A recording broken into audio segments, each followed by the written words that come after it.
Hey everybody, another video here for you today. I've done many ancient history videos. I've also done quite a few 20th century history videos.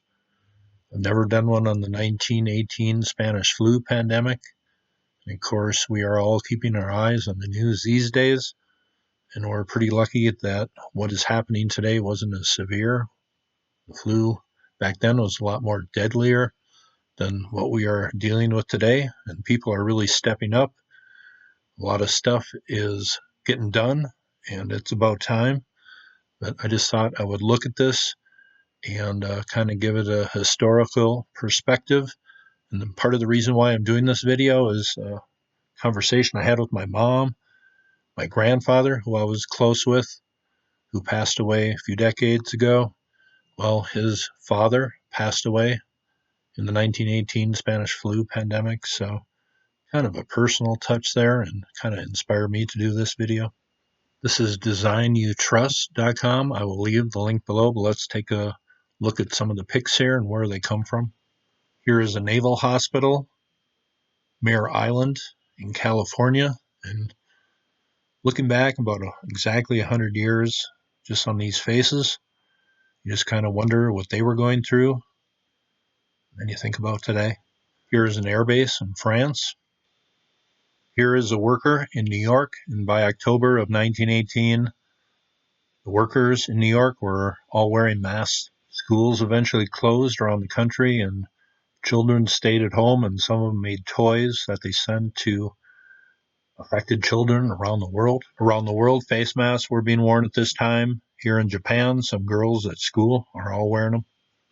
Here in St. Louis, Red Cross workers take care of influenza victims.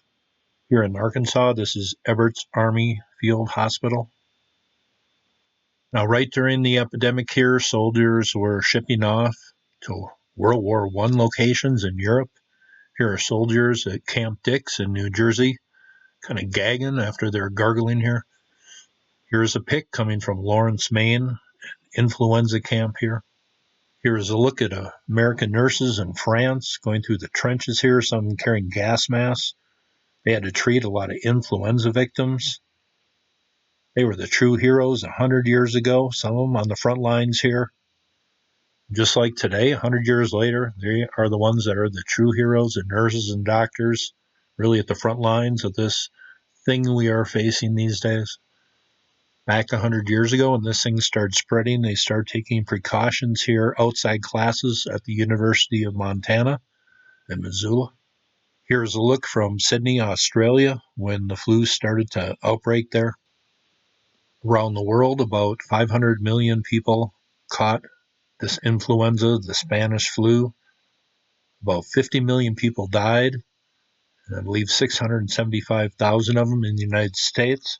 So we're pretty lucky that today's problem isn't that severe as far as how deadly it is, but still, we got to take precautions these days and just be smart.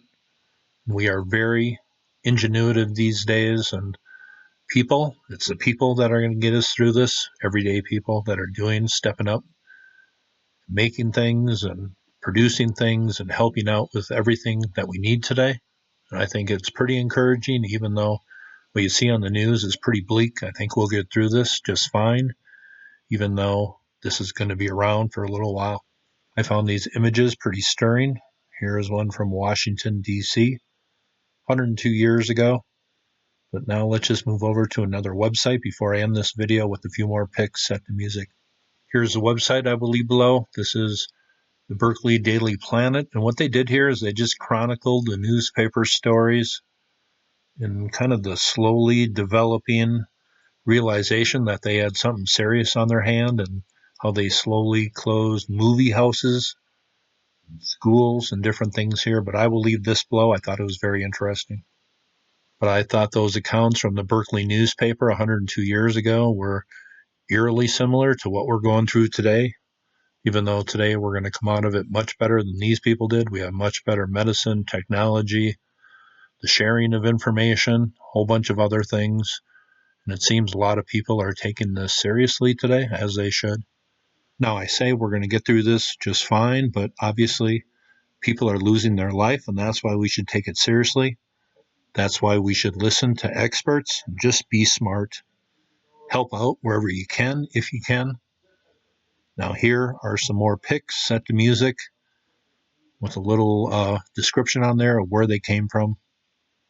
I just thought these pics were moving. My great-grandfather died in this epidemic when my grandfather was 1 year old. That's kind of who I'm dedicating this video to. I hope you thought this was interesting, and you all have. Very safe day.